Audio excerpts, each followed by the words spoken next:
Hello everyone, good morning. Today I begin with from where I left yesterday, and we saw that after struggling so many times inside water, this boy, this little thing, that is William, did not have any more strength to deal with it. Hence he collapsed inside, and there was somebody who pulled him out of water, and he did not have the courage to face it again. He started walking towards home. Felt weak, and he had wobbly knees and stuff. So after that, for years together, this was haunting him. This was always there at the back of his mind. And finally, he decided that I'll overcome it because it was ruining his fishing trip and everything, that he was not able to do any sort of water activity. And this little thing used to be very, very scared, petrified. The sight of water used to make him very uncomfortable. So he decided that I'm going to deal with this. Finally, one day he decided to get an instructor for himself, and that instructor knew the entire history. He was too patient with him, and thereon his struggle of learning it started. He decided that he is going to learn this trait. The instructor came in. He had attached a pulley around his waist which used to be connected with a cable, and he had full faith that if ever I go down inside water, I'm not going to get drowned, because that pulley is constantly attached to me. The pulley is constantly pulling me up, so hence that's not possible. So he was very comfortable, but it took him, to just the moment he used to get into water, his legs and his hands used to get paralyzed because of the shock, because of the bad incident that had already happened in the past. So then he decided, gradually and slowly, step by step, we will discuss it today, how he became a good swimmer. Ruined my fishing trips, deprived me of the joy of canoeing, boating and swimming I used every day. I knew to overcome this fear, but it held me firmly in its grip. Finally, one October, I decided to get an instructor and learn to swim. I went to a pool and practiced 5 days a week, an hour each day. The instructor put a pulley around me. A rope attached to the belt went through a pulley that ran on an overhead cable.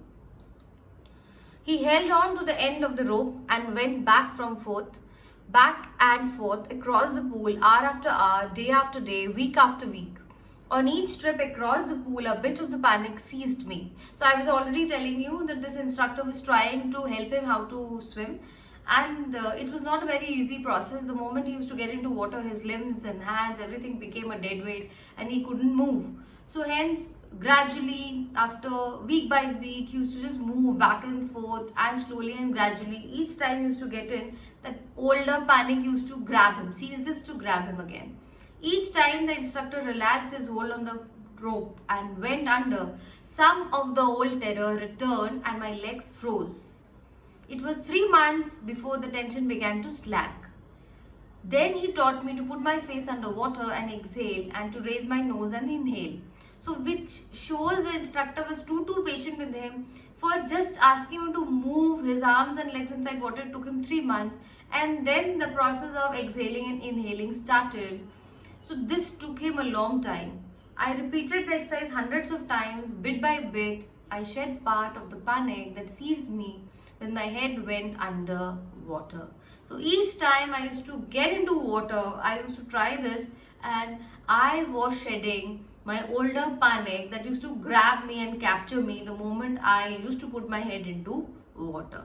But thanks to the instructor who was so patient with me, he had that perseverance. He constantly pushed me and held my hand through and through, giving me exercise, giving me the source of inspiration to just go on. Next, he held me at the side of the pool and had me kick with my legs. For weeks, I just did that. At first, my legs refused to work, but they gradually relaxed, and finally, I could command them. Thus, piece by piece, he built a swimmer. Please underline this line. Piece by piece, he built a swimmer. So gradually, I kept practicing this for many weeks, and finally, he was shaping me into a good swimmer. It was his effort, it was his belief, and it was his constant motivation that made me to be a good swimmer. And when he had perfected each piece, he put them together into an integrated whole. In April, he said, now you can swim. Dive off and swim the length of the pool. Crawl stroke, I did. The instructor was finished. It wasn't an easy thing, but the instructor played a major role in shaping him to be a good swimmer. It took him months together to just teach him exhale and inhale and maybe moving his arms and legs, because the moment he used to get into water, his legs and arms, everything used to freeze, and he could not move because of that past that he already had. So that entire episode used to keep rewinding in his mind forever. And finally, after months of practice, he was perfected as a good swimmer because of the patience, because of the constant efforts put up by the instructor. Now the instructor said, you are ready, you can swim, and he has taught him all the strokes, the crawl stroke and all the other stuff he has already taught. Now my work is done. You have to practice and you have to learn the trait. You have to gain confidence only when you must have seen when you enroll yourself into a driving school, they teach you for 15 days. After that, it is you who have to take out your car and get into constant practice and gain that confidence of driving in the traffic. So it depends on you. So his work was done, and now it depended on William to proceed ahead. But I was not finished. I still wondered if I would be terror-stricken when I was alone in the pool. Terror-stricken means the same terror would grab me again or not. I will not have the same case rewinding inside my mind. I tried it. I swam the length up and down. Tiny vestiges. Vestiges are small parts it is, of the old terror would return. But now I could frown and say to that terror, trying to scare me? Ah, well, here's to you. Look. And off I would go for another length of the pool, and this went on until July. But I was still not finished. I was not sure that all the terror had left. So I went to the lake. So here what happened is, whenever he went into the pool and used to put his head down, he used to get the glimpse of the older terror. But each time the terror used to come back in tiny vestiges, tiny parts, so he would say, are you trying to scare me? I am not scared. I am like over you. So now he decided, I have perfected the art of all the strokes and swimming and everything. I need to go and swim in the lake to gain confidence. So he went to Lake Wentforth in New Hampshire, dived off a dock at Triggs Island and swam 2 miles across the lake to Stamp Act Island. I swam the crawl, breaststroke, side stroke, backstroke. That means he tried all the strokes in that lake which he wanted to practice it. Only once did the terror return, when I was in the middle of the lake. So while swimming, when he was in the middle of the lake, only once did the terror return. I put my face under and saw nothing but bottomless water. The old sensation returned in miniature. So whenever I had to put my head down, I could see nothing but water. And the old sensation, that is the older fear of water that was there, it returned in smaller parts. Miniature is smaller part. I laughed and said, well, Mr. Terror, what do you think you can do to me? So I laughed and said, what can you do to me? It fled and I swam on. So the terror used to flew away and I kept swimming.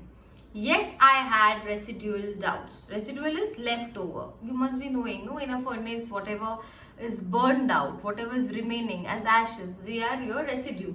So the doubts were still remaining whether that he could handle or not. I would just repeat all those strokes which are there mentioned: crawl, breaststroke and side stroke, backstroke, all those strokes that are there. Then I also see that word miniature. Miniature I have already mentioned, smaller parts, and residual is the leftover doubts that he had. So he thought that is still there. Let me try out a bigger version, or maybe a bigger lake or a river. Let us see what he tries. At my first opportunity, I hurried west, went up to the Teton to Comrade Meadows, up the Comrade Creek Trail to Meteor Glacier, and camped in the high meadow by the side of the warm lake.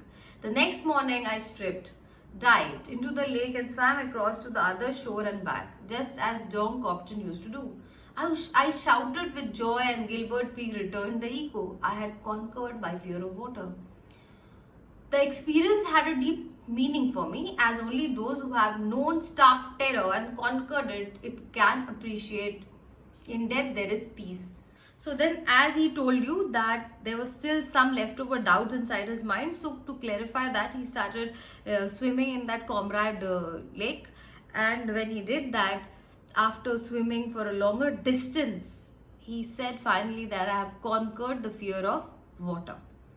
He swam from one end to the other, reached the shore, and he was so happy that finally a fear which has been haunting me for years, a fear that has been constantly there in my head, the fear of water, I finally conquered that fear by my resilience, by my determination and dedication. I was able to finally acquire what I wanted to do. And then there is a very strong message given by the author as well. We'll see that. We saw that he swam from the Triton to the Comrade. I mean, it's a distance, but then it did not, he was not scared at all about it. Finally, he had conquered his fear, and he says, the experience had a deeper meaning for me. Please underline this paragraph. As only those who have known stark terror and conquered it can appreciate. In death, there is peace. There is peace only in the fear of death.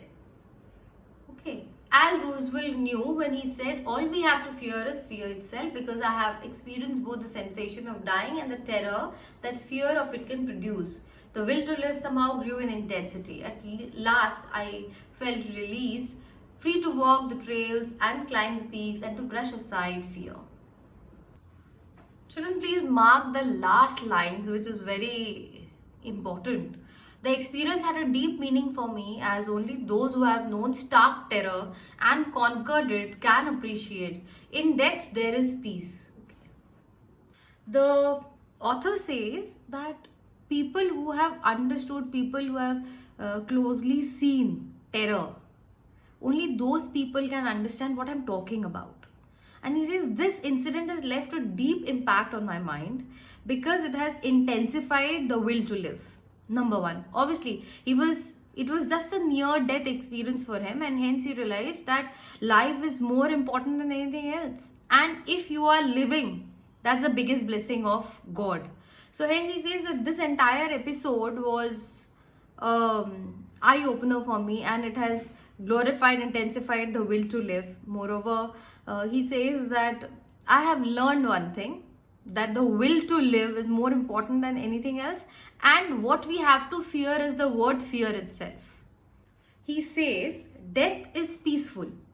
Okay, the moment you die, that's peaceful, but the process of survival, the process of life is difficult.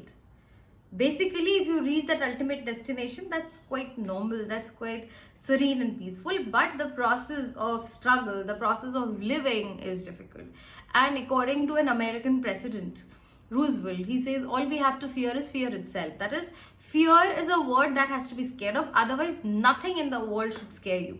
You should have the will, the determination to conquer all your anxieties and fear. Because this man had a phobia, and such a phobia wherein the sight of water used to be dreadful for him. It kept hovering, it kept haunting him, but still he decided that no, I'm not going to live it, because he was not able to enjoy any sort of water sports, any sort of other activities, and finally he was able to conquer it, and that gave him the freedom of mind. Now he could walk freely anywhere he wanted to go, in the mountains, in the plateau, in the plain, in the water. So the innate satisfaction of conquering your own demon inside was beyond words. You can't explain in words how he felt that yes, finally I've achieved what I wanted to. I have conquered my own demon inside. I have conquered something that was scaring me for years together. So that was an all in all different experience. This chapter gives a strong message that if a person wants to conquer, achieve something, nothing is impossible. So the fear is there in your mind. So if you have the power of mind, you can achieve anything which is impossible, anything which is innate and which is, it has gone into your soul. So it all depends upon the strength of character to achieve, to prosper, or to glow and shine. So finally he was able to do that, and he was extremely happy about it. That satisfaction was different. So with this, I conclude the chapter, students. If you have any problem, feel free to ask me questions. I'll get back to you with the summary and your notes. And this chapter also, the first part has the summary, even the background of the story. So that will help you to write as well. If still you have issues, do let me know. Thank you.